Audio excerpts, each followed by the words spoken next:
네, 안녕하십니까. 열공시TV 김병렬입니다. 지금 묻지마 반타작 공시법 지문 비교 정리. 자, 세 번째 영상입니다. 자, 지문 비교 정리해가지고 쭉 한번 정리를 할 거니까요. 자, 끝까지 따라오시면, 자, 적어도 공시법 이것만 봐도 반타작은 한다. 그래서 끝까지 좀 수업을 잘 들어주시길 부탁드립니다. 자, 1번. 자, 등기관의 등기를 마치면, 자, 접수한 때부터 효력이 발생한다라는 거죠. 다시. 등기는, 자, 등기소에 가서 해달라고 신청을 하는 거야. 그냥 안 해주죠. 그냥 해주면 직권인데 그건 딱 규정이 있을 때만 그런 거고, 보통은 저 매매했거든요. 이 매매한 걸 등기부에 좀 써주세요. 라고 신청을 한단 말이죠. 그럼 등기관이 어떻게 해요? 접수, 자, 또는 저장을 합니다. 접수 저장을 하면, 자, 그리고 등기관이 심사를 하겠지. 심사에서 등기관이 이걸 안 돼요. 이거 안 돼요. 잘못하셨네. 각하. 아, 이거 다 됐어. 등기를 실행해 줍니다. 실행한다라는 말은, 자, 등기부에 기록을 하고 나서, 자, 식별부호를, 자, 어느 등기관이 처리했다라는 내용을 알 수 있도록 식별부호가 들어갑니다. 그럼 여기가 등기 절차가 완료 또는 마쳐졌다. 같은 거예요. 완료됐다, 마쳐졌다. 이렇게 되는 거죠. 언제 마쳐졌냐 그러면 식별부호 때 마쳐졌다라고 보는 거고, 효력을 발생하는 건 언제냐 그러면 접수한 때 효력을 발생한다. 이렇게 얘기하셔야 돼요. 그래서 여러분 실제로 이렇게 등기를 하겠다. 등기가 뭔지 모르는 분들 있잖아요. 뭐 사회생활 처음 시작해가지고 큰 돈 모아가지고 아파트를 샀는데 등기를 해야 된다라는 말을 들었어요. 등기가 뭔지도 모르고, 그죠? 그럼 이제 법무사 사무실에 의뢰를 하면 법무사가 대리로 신청을 해준다니까. 그래서 오늘 접수되세요라고 얘기를 해. 그러면 등기 권리증 며칠 있다 나와요 이렇게 얘기합니다. 그 이제 등기 절차 한참 걸리겠지. 며칠 있다가 등기 권리증이 나온다고 맞춰지고 나면 그러면 자 오늘 접수했어요 그날부로 내 거 되는 거야. 이게 좀 모순이 있죠. 등기 접수가 오늘 들어갔지만 등기 권리증이 며칠 있다 나온다. 그래도 오늘이 내 거야. 오늘부터 내 건 거야. 왜냐하면 자 등기가 완전히 맞춰지면 그렇다는 거니까. 만약에 각하되면 그때는 아예 효력이 안 나오기 때문에 내 거 아예 안 되겠죠. 근데 아무 문제 없이 오늘 접수되셨어요 라고 하면 아 오늘부로 내 거로 처리가 되겠구나 라고 생각하시면 돼. 그 말을 이렇게 얘기하는 거야. 맞춰졌다면. 뭐 등기 식별부가 나온 거지. 그렇다면 자 그 접수한 그 시점, 그날부터 내 거구나. 라고 찾아내는 겁니다. 굉장히 중요한 거죠. 이때 접수한 때를 저장으로 잘 바꿔. 효력은 발생하는데 언제냐? 저장된 때 발생한다. 이 같은 말이에요. 말을 말장난을 치는 거지. 등기가 잘 맞춰졌다면, 자, 맞춰졌다면, 접수한 때 또는 저장된 때부터 효력이 발생한다. 그래서 등기 효력이라는 게, 자, 멋있게 얘기하면 물권 변동, 내 거 된다. 이런 얘기죠. 물권 변동의 효력은 접수한 때 또는 저장된 때 효력이 나온다라는 이런 취지입니다. 이건 그냥 상식으로라도 부동산 거래하시는 분, 중개사 안 되실 분들도 이 정도는 알아야 된단 말이에요. 등기부에 딱 등기부 등본을 딱 떼어보면 그 접수 일자가 딱 나와. 아, 이 날짜에 접수되고 이날부터 이 사람이 권리자가 됐구나. 이날부터 이 저당권이 효력을 발생하는구나. 이런 것들을 알아내는 이런 굉장히 중요한 조문입니다. 자, 이게 이제 올해 간평사에 나온 조문 3번. 자, 등기관은 등기사무를 처리했으면 등기관이 누구인지 알 수 없도록이 아니라 알 수 있는 조치를 해야 됩니다. 이게 이제 등기관이 옛날에 종이등기부 시절에는 날인을 했단 말이에요. 근데 요즘은 식별부호를 기록한다라는 거죠. 이게 알 수 있도록 어느 등기가 처리했다라고 책임지는 거지 뭐. 그리고 알 수 없도록 이게 틀렸습니다. 그다음에 대부분 등기를 신청할 때, 자, 대리를 맡기잖아요. 보통 법무사한테 등기 대리를 맡기죠. 그럼 한 법무사가 양쪽을 다 대리를 하게 돼 있어요. 민법상 쌍방 대리는 좀 부당하지 않냐라고 하지만 등기는 이미 계약은 다 썼고 등기 절차에 대해서만 쌍방 대리를 맡기는 거기 때문에 문제 없단 말이죠. 그래서 쌍방을 다 대리해서 등기를 다 이렇게 하고 있습니다. 그래서 신청할 수가 있다라는 거죠. 네. 기본적인 등기 절차 한번 본 거고요. 그다음 등기는 누가 하냐에 대한 당사자에 대한 문제가 나옵니다. 자, 1번 법인이 아닌 자 사단이 자 비법인이죠. 자 비법인 사단재단. 자 일단 당사자가 되는 경우 안 되는 경우 이제 세 가지 네 가지를 외우셔야 돼요. 당사자가 되는 경우 세 가지가 자연인, 법인, 자 그리고 비법인이죠.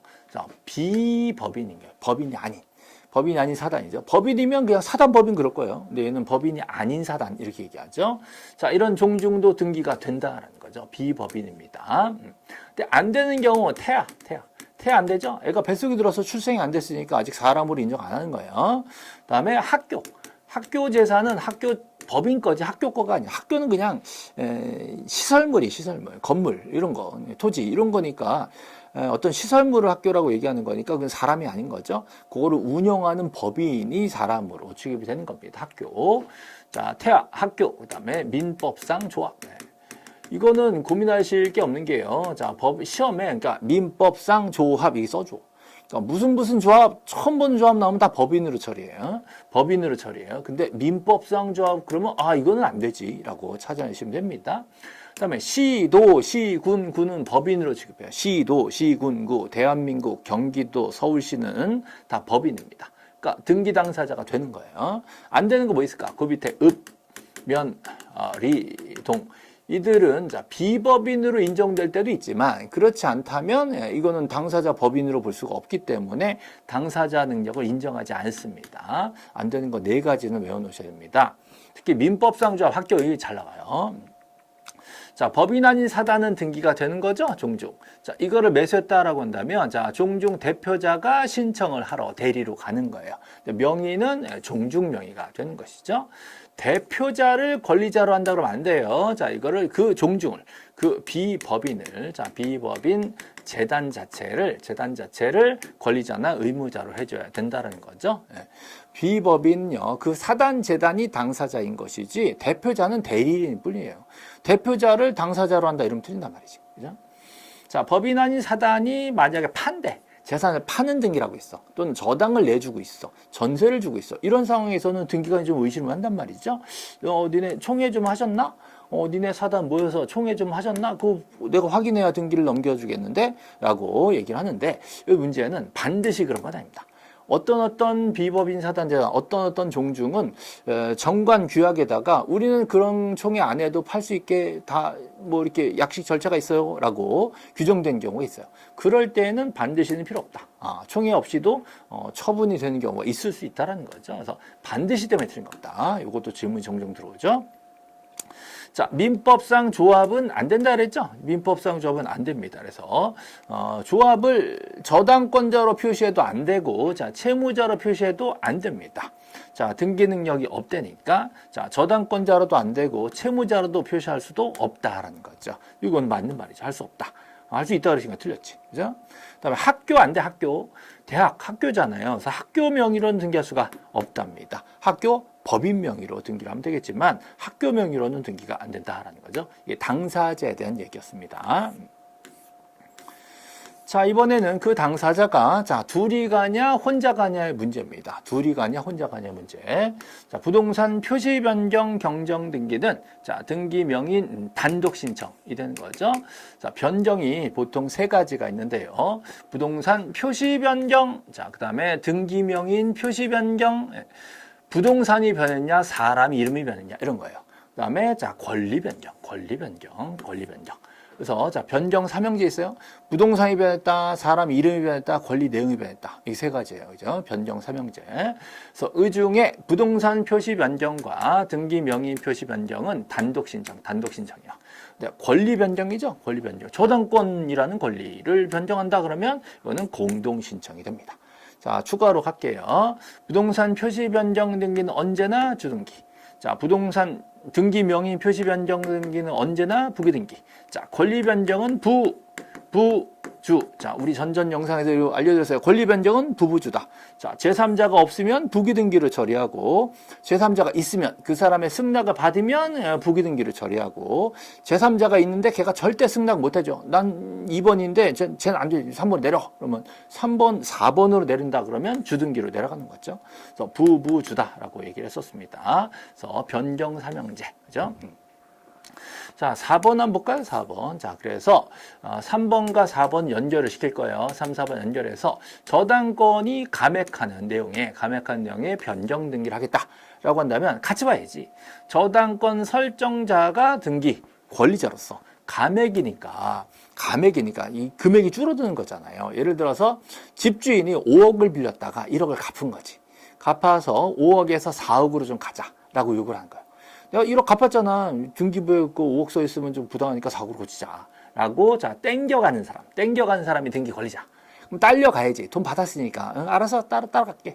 따라가는 사람, 그 사람이 의무자. 의무자. 그래서 저당권자가 돈 받았으니까 좀 약간 감해주러 가야지. 그래서 의무자. 그래서 둘이 같이 가는 공동 신청이 됩니다. 그래서 권리 변경은 권리 변경은 공동 신청 이렇게 되는 거예요. 예. 외우세요. 권리 변경은 공동 신청의 형태는 부부주다 이렇게 정리하셔야 됩니다.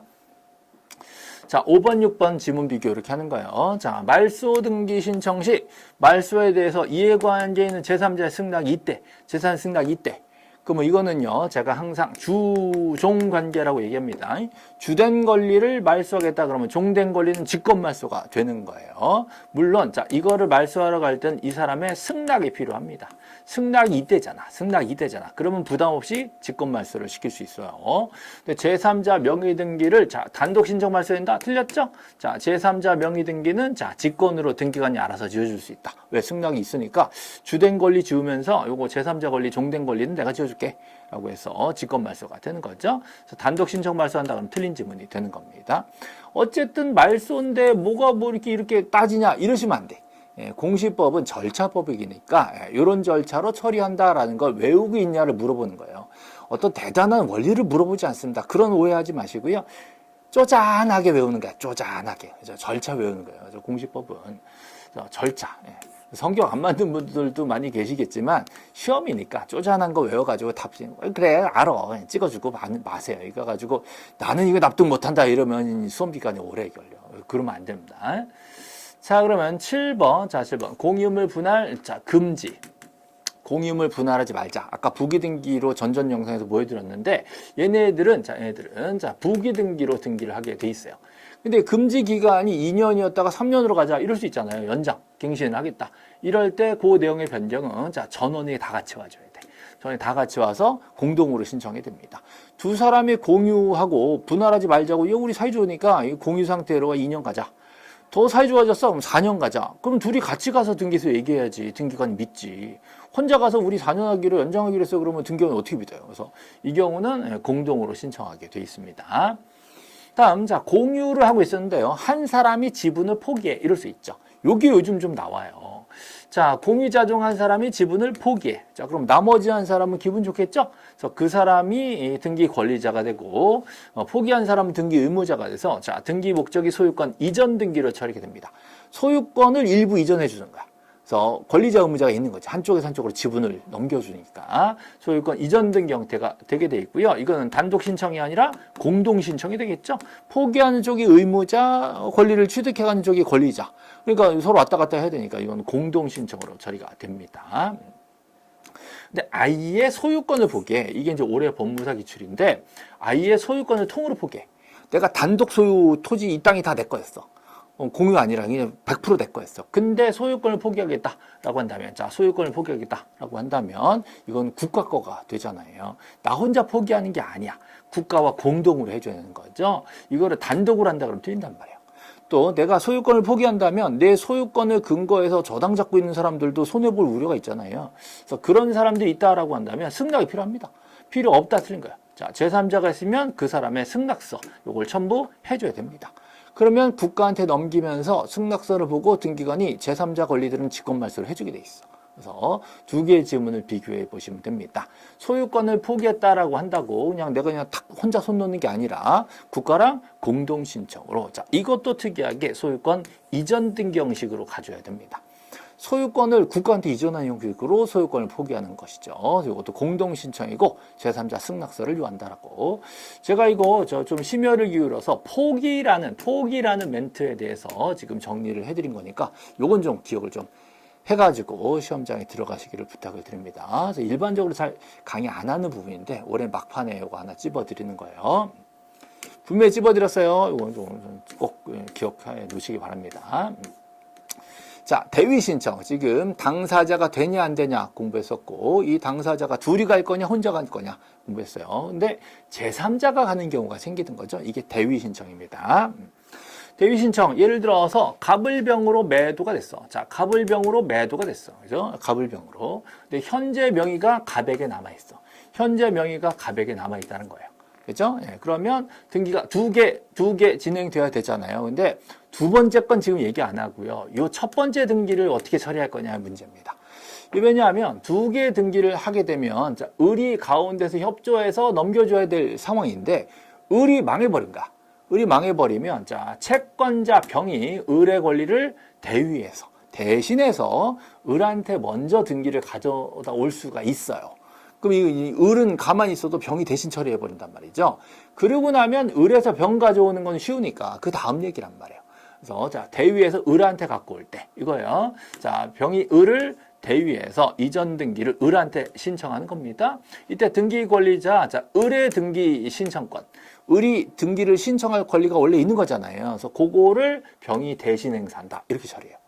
그러니까 여기서는 등기 권리자가 누가 되는 거예요? 을이 권리자가 되는 거예요. 왜? 을이 권리자, 요 등기니까 을이 권리자가 되고 갑은 의무자가 되고 얘는 대위로 신청을 하는 겁니다. 됐죠? 근데 자, 이거를 틀리게 이렇게 하는 거예요. 병이 을을 대위해서 신청할 때 병이 권리자다 이러면 안 된단 말이에요. 병은 제3자가 되는 것이지 요 권리에서는 당사자가 아닌 거잖아요. 그래서 이 사람이 권리자가 아니라 이 사람이 등기 권리자, 이 사람이 의무자. 요 등기를 대신만 신청한다. 신청인은 병이 됩니다. 채권자 병이 돼요. 그래서 채권자가 채무자를 대위한다라고 할 때 채무자가 신청이 된다 이러면 안 된다니까 채권자가 자, 등기 신청인이 되는 겁니다. 자, 여기서 채권자, 여기 채무자가 되는 거죠. 그래서 채권자가 채무자가 가진 권리를 대신 행사해서 제3자로부터 가져오겠다 이런 거예요. 채권자 병이 채무자 을을 대위하는 겁니다. 등기 신청한다면 자, 이때 채권자 병이 신청인이 되는 거예요. 신청하러 가는 사람은 병이다라는 거죠. 자, 4번 채권자가 대위하겠다. 이 신청은 대위 채권자 병입니다. 병이 채무자 을의 등기 신청권을 자기 이름으로 행사를 한다라는 거죠. 그래서 이론적인 내용인데 이게 시험점에 나왔어요. 그래서 을에게 신청권이 있으니까 그거를 채권자가 대신 행사해서 을한테 갖다 놓겠다 이런 취지입니다. 만약에 을이라는 채무자에게 권리가 없어. 왜? 포기했어. 상속을 포기했어. 권리가 없어. 그러면 대위권 행사해서 상속 등기 신청할 수는 없게 됩니다. 근데 포기는 안 했고 아직 포기할 수 있는 기간 내에 있어. 아직 권리가 있는 거예요. 그죠? 그렇다면 대위할 수가 있다라고 보는 거죠. 그래서 상속권이 있냐 없냐에 대한 상속권이 있으면 대위할 수 있고 아직 기간 내니까 없으면 포기했으면 대위할 수가 없다. 뭐 권리가 있어야 대위를 하지. 그죠? 그 얘기입니다. 자, 그다음 갑의 소유권의 갑소유 부동산에 갑과야. 부동산이 갑과야. 그죠? 갑과 을이 매매 계약을 했대요. 그럼 갑이 을에게 팔기로 매도를 한 거죠? 근데 등기 신청을 하지 않고 있는데 갑이 돌아가셨다는 거예요. 그러면 상속 등기가 지금 중요한 게 아니라 갑의 상속인이 아들내미가 바로 아버지 대신에 의무자가 되어서 그 등기를 을에게 신청해 줄 수가 있다는 거죠. 당연히 공동 신청으로 처리가 된다는 거예요. 그래서 의외로 이게 자주 나오는데 보통 틀린 지문으로는 할 수 없다로 냅니다. 길게 써놓고 할 수 없다 이래버려요. 그래서 깜빡할 수 있으니까 있다 없다를 꼭 확인하셔야 됩니다. 자, 8번. 건물이 멸실됐다 그러면 그 건물주가 한 달 이내에 멸실 등기를 해서 건물 등기를 정리하는 겁니다. 그리고 폐쇄시켜서 영구보존으로 들어가는 거예요. 건물 정리해라. 그걸 안 해. 안 하면 제일 답답한 사람은 땅 주인이 만약에 딴 사람이라면 이 사람이 대신 나서서 건물 멸실을 처리할 수 있다는 거죠. 반드시 건물 소유자만 멸실 등기를 한다라고 할 수는 없는 거예요. 대지 소유자가 다르다면 대위할 수도 있다는 거예요. 자, 그 다음 대위 신청에서 요즘 이게 좀 잘 나오는 지문들을 모아놨는데요. 자, 올해 법무사에 이 두 가지 지문을 비교하는 내용이 나왔습니다. 이거 딱 공식으로 외우셔야 돼요. 자, 일부 보존 등기, 그러면 나머지 표시 등기 이렇게 외우셔야 돼. 얘네들은 동시에 처리합니다. 구분 건물에 501호 소유자가 가서 자기 보존 등기 내면서 나머지 표제부를 같이 열 수가 있단 말이에요. 그죠?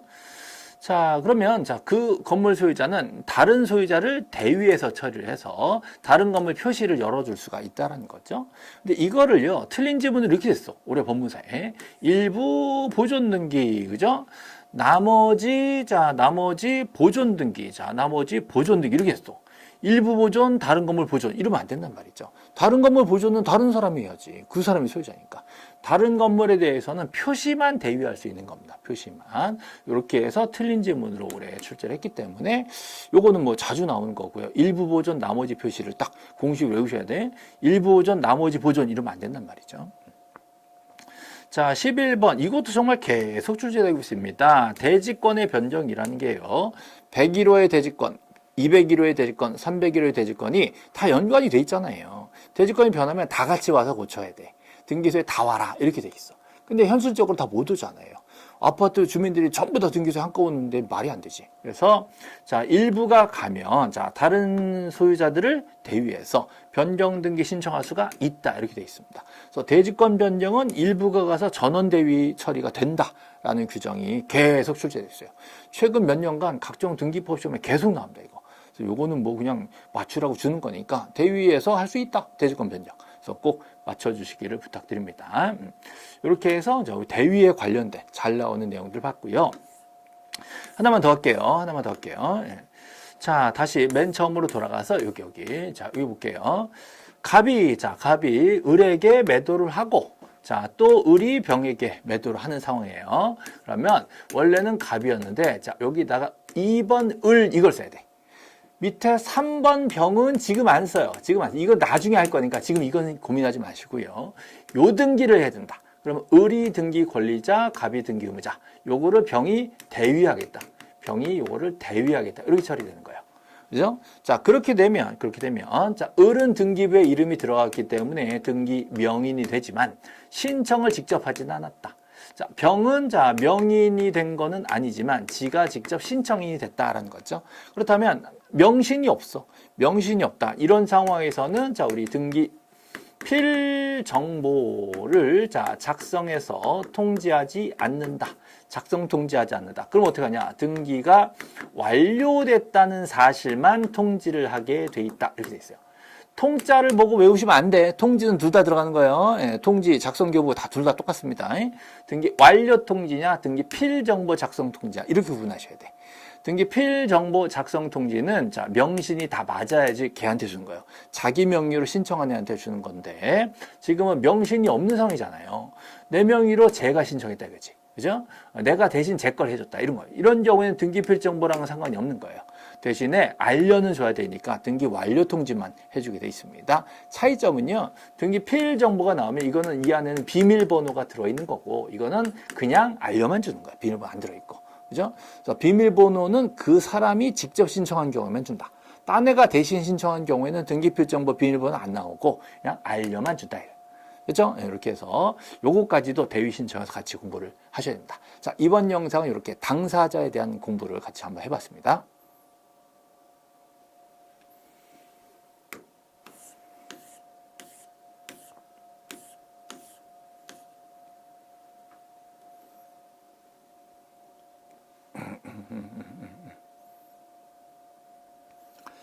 네, 자, 이번 촉탁 등기. 자, 이번 영상은 촉탁 등기부터 쭉 한번, 막판. 지금 묻지마 반타작, 영상 시리즈 지금 진행되고 있는데요. 촉탁 등기를 올해 제가 좀 예상을 좀 하고 있습니다. 몇 가지 좀 중요한 부분을 찝어드릴 거니까 영상 끝까지 잘 봐주세요. 자, 1번. 관공서가 촉탁을 한대. 원래 등기소에서 일반 당사자가 가서 내 소유권 등기 좀 해주세요라고 하는 걸 신청이라 그래. 근데 그게 아니라 관공서는 등기관이랑 친한 사이잖아요. 일반 관공서, 뭐 시청이라든가 또는 뭐 세무서라든가 뭐 법원이라든가 이런 쪽에서 등기소에다가 부탁을 한단 말이지. 그래서 그러면 그런 시청이라든가 또 구청이라든가 또 법원이라든가 이런 데서를 관공서라 그래. 관공서가 등기소 가서 등기 좀 해주지, 요 관련된 등기 해주지라고 하는 걸 촉탁이라고 얘기를 하는 겁니다. 자, 이런 경우에는 아무래도 공무원들끼리 처리가 되는 거잖아요. 그래서 등기부에 있는 내용과 대장의 내용이 각각 부동산 표지가 각각 써 있거든요. 이게 자, 부합하지 아니하면 우리가 신청했을 때 이런 일이 발생하면 사정없이 각하시킵니다. 근데 이거는 관공서가 이랬기 때문에 등기를 실행을 해주게 돼 있다라는 거죠. 좀 특이해. 그래서 일반인이 신청한 경우 이런 문제가 발생하면 여지없습니다. 각하예요. 근데 관공서는 이런 정도까지도 봐준다는 거죠. 이거를 틀린 지문으로 2번으로 만든 겁니다. 경매 절차는 법원이 진행하는 거죠. 법원이 관공서잖아요. 이렇게 촉탁으로 처리가 되는 경우에 등기기록과 대장에 부동산 표시가 부합하지 않는데 우리가 등기 신청했다가 이런 일이 발생하면 여지없이 갚아야 돼. 이런 경우 수리할 수 있다라고 했었잖아요. 수리할 수 있답니다. 그래서 두 개의 지문은 이런 식으로 이제 말장난을 치는 겁니다. 자, 그 다음에 3번도 보시죠. 3번. 자, 그리고 4번. 자, 요것도 좀 신경 쓰셔야 돼요. 관공서가 의무자로서, 자, 권리자의 청구에 의해서 촉탁하거나, 그러니까 관공서가 의무자가 됐거나, 또는, 자, 관공서가 권리자가 됐거나, 이러거나 저러거나, 마찬가지로 등기필정보는 굳이 등기소에 갖다 낼 필요가 없다. 원래는 등기 신청하러 갈 때 의무자 쪽의 권리증, 의무자가 가지고 있는 비밀번호를 보여줘야 등기관이 믿음이 가잖아요. 근데 촉탁이야? 관공서가 꼈어? 관공서가 의무자면 뭐 의무자니까 안 내도 되고, 관공서 권리자더라도 상대방 의무자는 안 내도 되고, 이렇게 된 거야. 그죠? 이렇게 해서 어쨌든 관공서가 꼈으면 등기필정보는 면제를 시켜주게 돼 있다. 근데 이거를 가지고 싹 바꿔서 그럴듯하게 4번을 낸 겁니다. 이거 올해 법무사에 출제됐던 지문이에요. 관공서가 의무자라면 등기필정보를 제공할 필요가 없다. 뭐 그럴듯하잖아요. 그죠? 관공서 의무자니까 뭐 관공서 면제시켜드릴게 이러잖아요. 관공서가 권리자라면 상대방 의무자는 민간인이잖아. 그럼 민간인은 내야지 이런 그럴듯하잖아요. 근데 이 경우에도 제공하지 않단 말이죠. 그래서 두 가지를 비교를 좀 해놓으시기 바랍니다. 어쨌든 관공서가 꼈으면 등기필정보는 면제를 시켜주겠다는 거죠. 권리자로 들어왔건 의무자로 들어왔건 똑같이 면제를 시켜주겠다. 근데 이거를 두 개를 차별해서 그럴듯하게 네가 의무자면 면제지만 네가 권리자면 쟤는 면제 아니다. 이래버리면 그럴듯하잖아요. 그래서 이렇게 장난을 치는 겁니다. 외우세요. 자, 여기 보시면, 자, 여기 우편 촉탁이 됩니다. 관공서니까 우리는 안 되지만 관공서는 편지를 보내도 이게 제출할 수 있게 돼 있다라는 거. 요것도 이제 두 번 출제됐고요. 그다음에 올해는 제가 좀 특이하게 찍어주는 게 이겁니다. 자, 소유권 이전 등기라면요, 원래는 권리자의 주소도 증명하고 의무자의 주소도 증명하고 둘 다 주소 증명을 내야 돼. 원래 원칙은 권리자의 주소만 내면 되는 거예요. 왜냐하면 등기부에 새로 써야 되니까 이거 보고 쓰세요라고 등기소에 권리자, 새로 명인으로 올라가는 사람의 권리자의 그 권리자 주소를 갖다 입증해서 등기관님 이거 보고 쓰세요라고 하는 거예요. 그럼 의무자는 주소를 안 내지만 소유권 이전 등기 때는 의무자도 내라 이렇게 돼 있어. 그죠? 근데 이게 만약에 판결을 받았거나 경매 절차로 걸렸거나 또는 촉탁 절차로 걸렸다. 이런 경우로 넘어간다면 그때는 권리자의 주소는 내야 되겠지만 의무자의 주소는 관공서야 면제시켜줄게 이렇게 된 거예요. 그죠? 그거를 했습니다. 그래서 촉탁이죠. 촉탁. 경공매 촉탁. 자, 그렇다면 의무자의 주소는 낼 필요가 없게 돼 있다. 그럼 뒤집어 얘기하면 권리자의 주소는 내야 됩니다. 근데 의무자의 주소는 낼 필요가 없게 되는 거죠. 다시 한번 이게 복잡해요. 복잡한데 자, 일단 주소를 증명한다. 주소를 증명하는 이유가요. 나 여기 살아요. 등기부에 그저 나 여기 산다고 써주셔. 라고 내는 거잖아요. 요거 내는 거는 권리자가 내는 겁니다. 의무자는 안 냅니다. 그죠?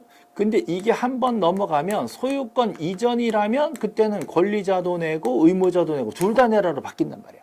작년 우리 중개사에 이게 나왔어요. 의무자, 소유권 이전 등기도 의무자는 주소를 낸다. 그죠? 이렇게 나왔어. 근데 이제 올해는 촉탁까지 나오는 거예요. 촉탁. 촉탁이야? 판결 경매야? 그러면 다시 권리자 걸로 넘어가고 의무자는 면제시켜주겠다. 이게 이제 올해 법무사에 기출된 지문이기 때문에 요거는 조금 신경을 좀 써주시기 바랍니다. 그래서 촉탁에 관련돼서 이 정도는 공부를 하셔야겠다. 자, 다음 나머지 생략하고요. 자, 이제 등기필 정보로 넘어갑니다. 자, 등기필 정보가 나오면 두 가지를 생각하셔야 돼요. 자, 등기필 정보 나오면 하나는 제공은 등기소에 내는 겁니다. 등기소에 등기필 정보 갖다 내는 사람, 자, 이런 사람은 등기 의무자가 등기소에 갈 때 제공해야 돼. 등기 권리자, 등기부자 둘이 가잖아요. 그럼 의무자도 같이 가잖아요. 그래서 의무자의 장롱에 있는 비밀번호를 꺼내가야 돼. 그래서 공동 신청이거나 승소하는 의무자일 때 이거를 제공한다. 이렇게 돼요. 그리고 등기가 끝났어. 등기가 맞춰졌어. 완료됐어.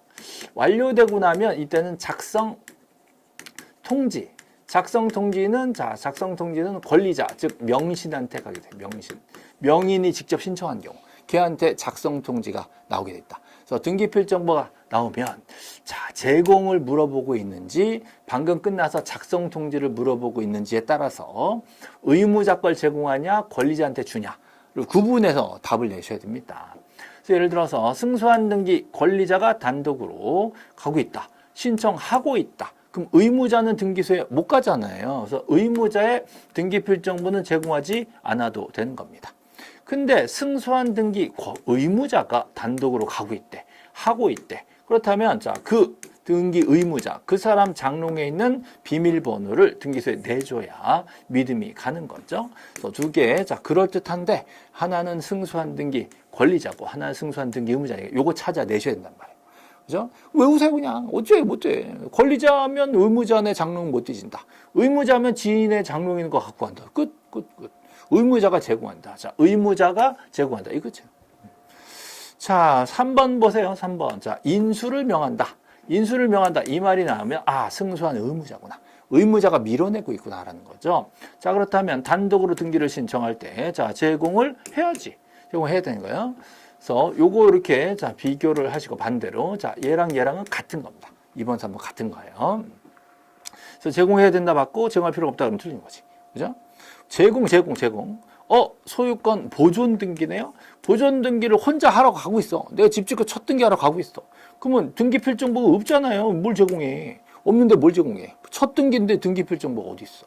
등기 필정보는 등기 한번 하고 나서 등기부에 한번 기록되고 나서 이제 기록됐다고 주는 거예요. 근데 첫 등기하러 가는데 제공할 게 없지. 그죠?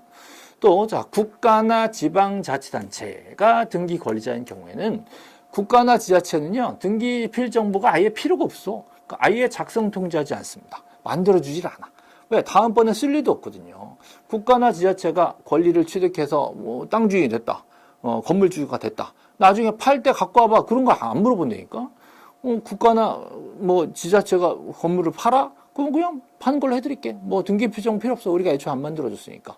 안 갖고 오셔도 돼. 없지? 안 만들어줬으니까 그런 거야. 그래서 국가나 지자체는 아예 작성 통지도 안 하고요. 나중에 팔 때 제공도 안 받아. 제공 안 해도 그냥 처리해 준단 말이죠. 완전 혜택이지. 국가 지자체. 자, 또 등기 필정보. 자, 요거 이제 좀 이제 헷갈리는 게 승소한 의무자 또 나왔잖아요. 이 경우는 신청을 했어. 등기가 넘어갔어. 그러면 등기 권리자한테 넘어가는 거잖아요. 권리자가 명인이 됐지. 근데 이 권리자가 직접 신청한 건 아니죠. 왜? 의무자가 신청을 했기 때문에. 그렇죠? 그럼 이 경우는 명신이 아닌 거예요. 권리자지만 명신이 아니라면 이 사람한테는 등기 필 정보를 작성 통지하지 않는다. 자, 작성 통지하지 않아도 된다라는 거죠. 대신에 완료 통지는 해줘야 된다. 완료 통지는 해줘야 된다라는 거예요. 등기 필 정보 작성 통지는 없고 완료 통지는 있고 이렇게 찾아내셔야 됩니다. 자, 비슷하게 이런 거예요. 권리자의 채권자가 등기 권리자가 이제 채무자지, 채무자. 예, 채무자. 채무자가 자, 권리를 갖고 있는데 망해서 나서질 않아. 그럼 그 채권자가 나서서 이 권리를 대신 행사하는 것이죠. 대위했어.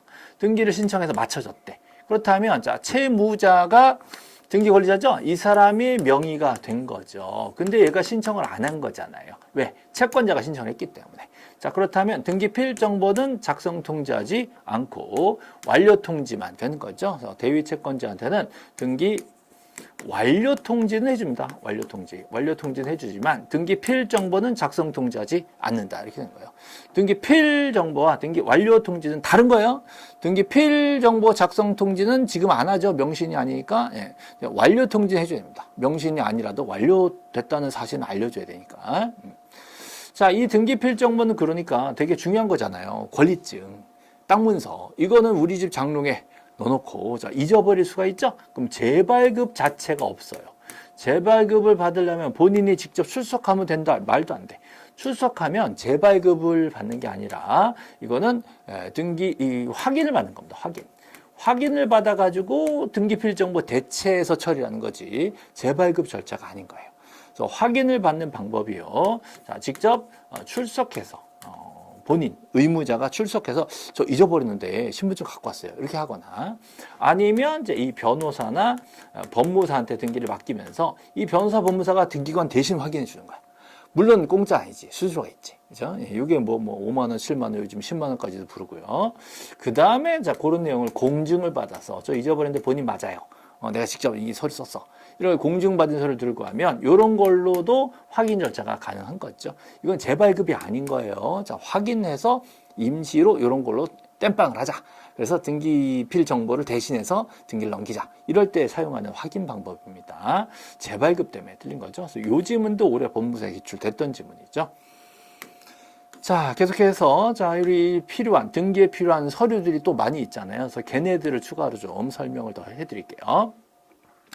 자, 소유권 이전 등기다라고 한다면, 자, 권리자의 주소도 들어가지만 의무자 주소 증명 정보도 들어갑니다. 자, 의무자 주소 증명 정보도 같이 되게 돼 있죠. 왜? 소유권 이전 등기니까. 자, 그냥 등기 신청에서는 원래는 권리자의 주소만 내면 돼요. 저 새로 등기부에 제 이름 올라갈 건데 주소는 요거대로 써주세요 라고 내는 거지. 근데 의무자는 안 내는 거지만 소유권 이전이라면 의무자도 주소를 같이 내서 등기관이 혹시 등기부상 주소가 옛날 주소일까봐 이사 가셨네? 요거는 우리가 깐깐하게 안 하고 옛날 주소 우리가 싹 고쳐가지고 등기 넘겨드릴게. 의무자도 주소 갖고 와봐. 대신에 옛날 주소 지금 주소 다 나온 걸로 갖고 오셔. 이렇게 요구합니다. 그래서 의무자도 이때는 소유권 이전이니까 주소 증명을 내게 돼 있다라는 거죠. 요거 출제가 작년에 우리 중개소에서 했습니다. 그다음에 자, 빌리는 거예요. 자, 빌리는 거예요. 만약에 전부 빌리냐, 일부 이거 찾아내야 돼. 전부 빌리면 도면은 필요가 없는 거예요. 일부 빌리면 도면이 필요한 겁니다. 됐죠? 뭐 되게 단순한 거잖아요.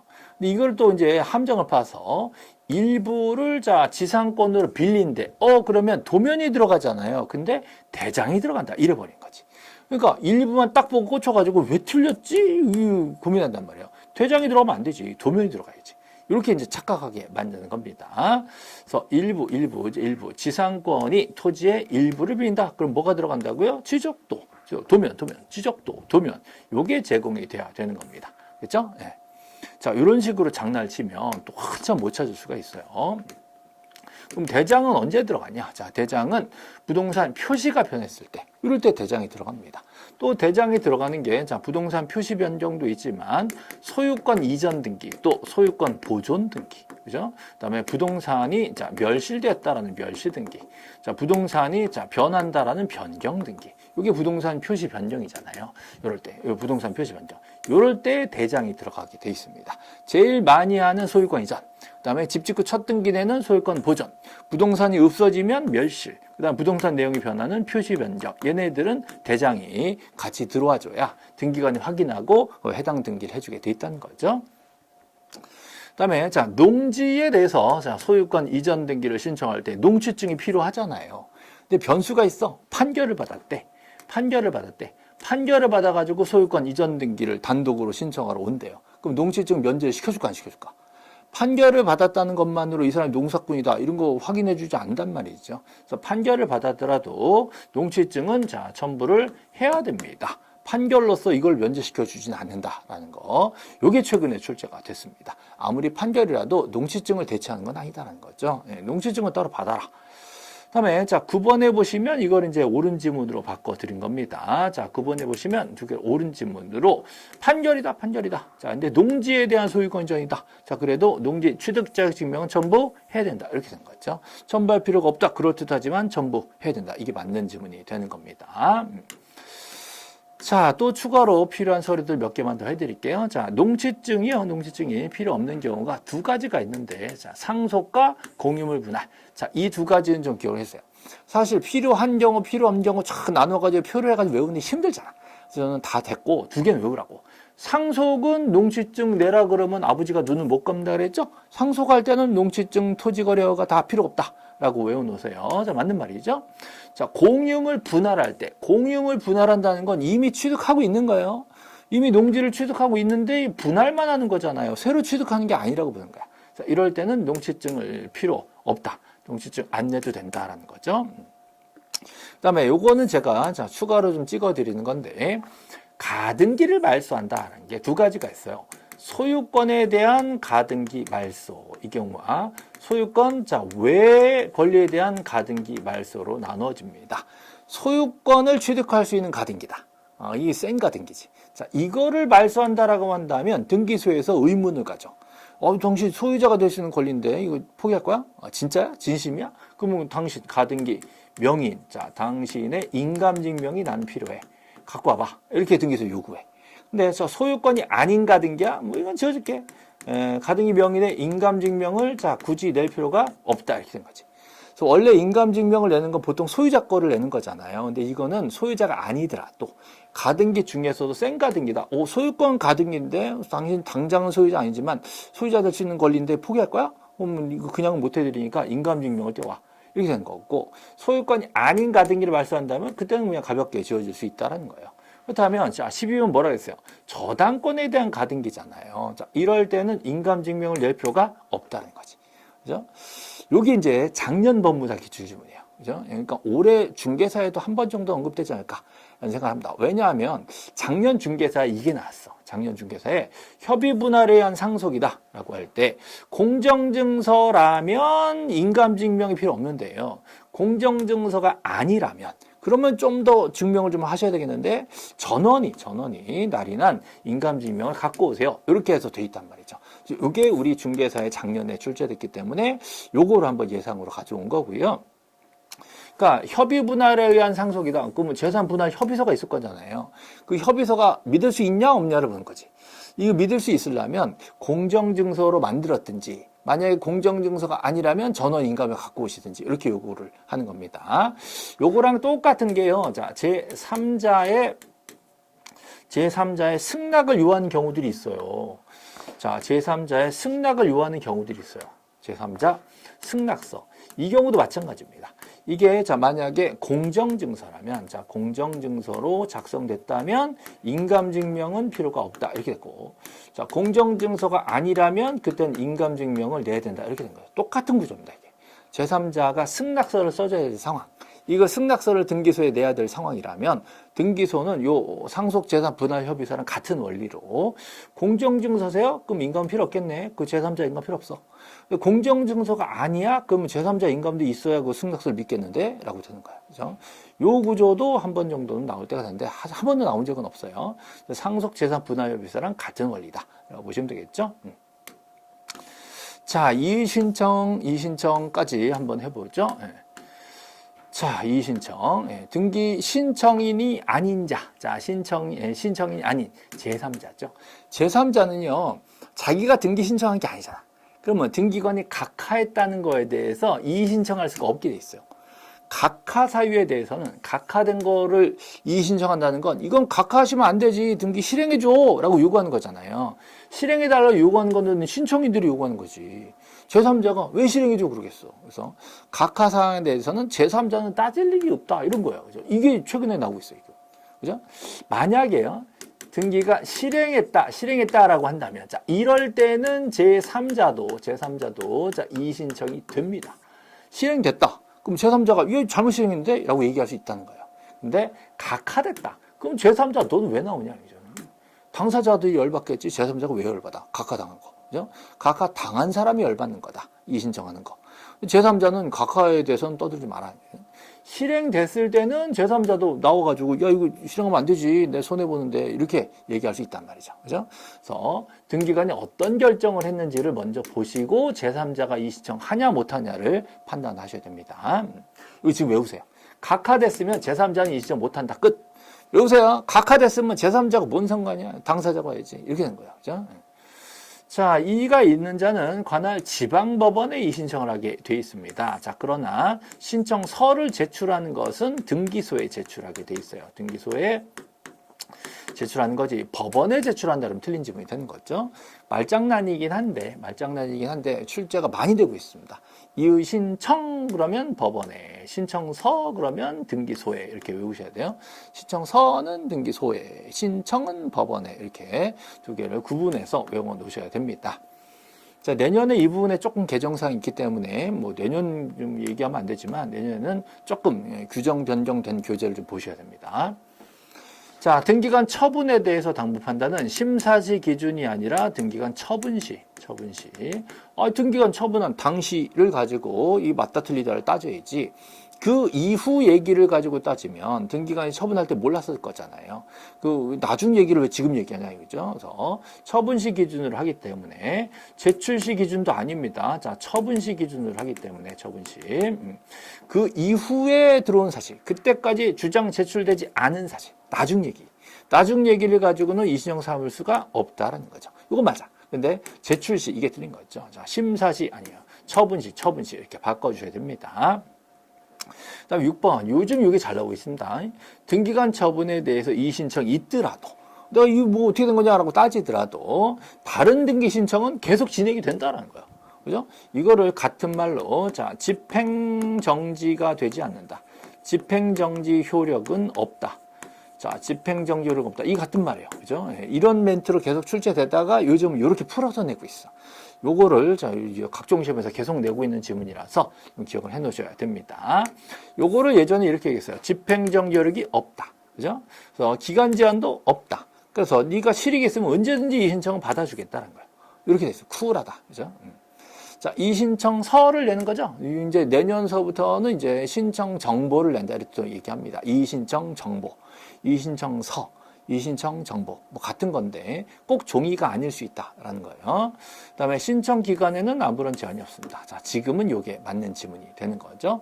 자, 이렇게 해서 우리 이 신청까지 해서 등기법 총론에 관련된 핵심 지문들을 쭉 한번 정리해봤습니다.